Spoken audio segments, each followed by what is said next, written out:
Hello friends, welcome to my channel. আজকে আমি নিরামিষ দিনের জন্য আলু পটলের ঝোল রান্নার রেসিপি নিয়ে এসেছি। নিরামিষ দিনে যদি এইভাবে আলু পটলের ঝোল রান্না করে নেওয়া হয় তাহলে গরম ভাতে আর কিছুই লাগবে না, শুধু এই আলু পটলের ঝোল দিয়ে খেয়ে নিতে পারবেন। তাহলে চলুন দেখে নিই কীভাবে রান্না করব। তো এইখানে আমি মিডিয়াম সাইজের 3টে আলু, 8 থেকে 9টা পটল সেম একইভাবে টুকরো করে কেটে নিয়েছি। আপনারা চাইলে সবজির পরিমাণটা একটু কমিয়ে নিতে পারেন। এরপর আমার লাগবে মুগ ডাল। এইখানে আমি হাফ কাপ মুগ ডাল 2 থেকে 3 ঘন্টা আগে ভিজিয়ে তারপর ভালোভাবে ধুয়ে 2টা কাঁচা লঙ্কা দিয়ে ভালোভাবে পেস্ট করে নিয়েছি। পেস্ট করে নেওয়ার পর একটা বাটির মধ্যে নিয়ে নিলাম। তবে মুগ ডালের পরিবর্তে ছোলার ডাল বা মসুর ডালও কিন্তু ব্যবহার করতে পারেন। এখন এই ডাল বাটার মধ্যে পরিমাণ মতো লবণ, হলুদের গুঁড়া, কয়েক দানা চিনি দিয়ে এইগুলিকে মিশিয়ে নেওয়ার পর ডাল বাটাগুলিকে ভালোভাবে ফেটিয়ে নিতে হবে। ডাল বাটাগুলিকে যত বেশি ভালোভাবে ফেটিয়ে নেবেন ততই কিন্তু বড়াগুলি নরম হবে, ভালো লাগবে। এরপর ডালের বড়া বানানোর জন্য কড়াইতে সাদা তেল ভালোভাবে গরম করে নেওয়ার পর ডালের মিশ্রণগুলি অল্প অল্প করে দিয়ে এইভাবে বড়া বানিয়ে নিতে হবে। নিচের অংশ হয়ে যাওয়ার পর এইগুলিকে উল্টে পাল্টে ভেজে নিতে হবে। তো বড়াগুলিকে ভেজে নেওয়ার পর এখন আমি এইগুলিকে নামিয়ে নেব। আমি আবারও বলছি, ডাল বাটাগুলিকে যত বেশি সময় নিয়ে ফেটিয়ে নেবেন ততই কিন্তু বড়াগুলি নরম হবে, ভালো লাগবে। একই তেলের মধ্যে দিয়ে দিলাম টুকরো করে কেটে নেওয়া আলু। তো এইগুলিকে নাড়াচাড়া করে ভেজে নিতে হবে। 4 থেকে 5 মিনিট সময় নিয়ে ভেজে নেওয়ার পর আলুর কালারটা চেঞ্জ হয়ে গেলে এর মধ্যে দিয়ে দিচ্ছি টুকরো করে কেটে নেওয়া পটল। এরপর এর মধ্যে হলুদ লবণ দিয়ে এইগুলিকে মিশিয়ে নেওয়ার পর কম আঁচে ঢাকনা দিয়ে ভেজে নিতে হবে। কম আঁচে ঢাকনা দিয়ে ভেজে নিলে সবজিগুলি সিদ্ধ হবে, ভেজে নিতে সুবিধে হবে। আপনারা চাইলে আলু পটলগুলিকে আলাদা আলাদা করেও কিন্তু ভেজে নিতে পারেন। তো 10 থেকে 12 মিনিট সময় নিয়ে এইগুলিকে ভেজে নেওয়ার পর দেখুন খুব সুন্দর ভাজা ভাজা হয়ে গেছে। এখন আমি এইগুলিকে নামিয়ে নেব।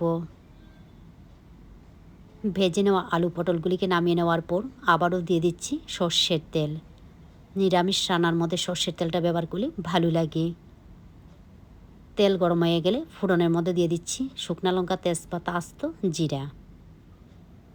আপনারা চাইলে আস্ত গরম মশলাও কিন্তু ফোড়নের মধ্যে ব্যবহার করতে পারেন। তো কয়েক সেকেন্ড ভেজে নেওয়ার পর দিয়ে দেব আদা, কাঁচা লঙ্কা বাটা। এইখানে আমি 1 ইঞ্চি আদা, 3টা কাঁচা লঙ্কা একসঙ্গে বেটে নিয়েছি। দিয়ে দিচ্ছি একটা টমেটো পেস্ট। তারপর এর মধ্যে দিয়ে দেব গুঁড়া মশলা।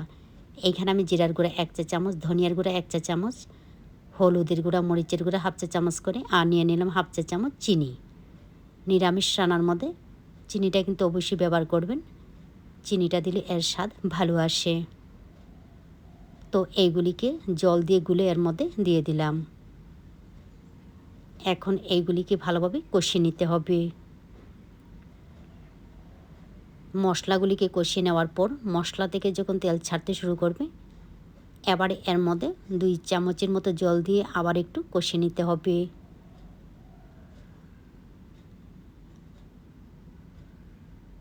তো আবার যখন হালকা একটু তেল ছাড়তে শুরু করবে এবারে এর মধ্যে দিয়ে দিতে হবে ভেজে নেওয়া আলু পটল।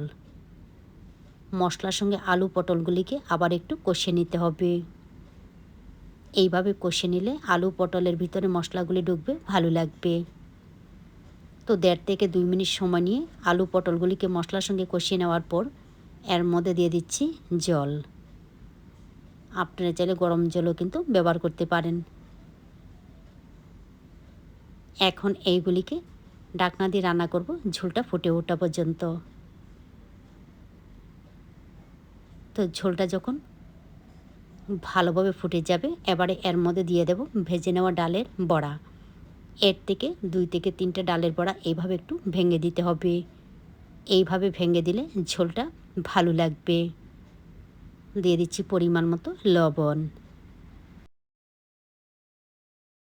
এইগুলিকে হালকাভাবে মিশিয়ে নেওয়ার পর একদম কম আঁচে ঢাকনা দিয়ে রান্না করব।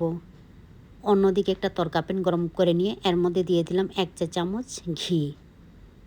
ঘিটা ভালোভাবে গরম হয়ে গেলে গ্যাসটা বন্ধ করে দিয়ে এর মধ্যে দিয়ে দেব থেতু করে নেওয়া গরম মশলা।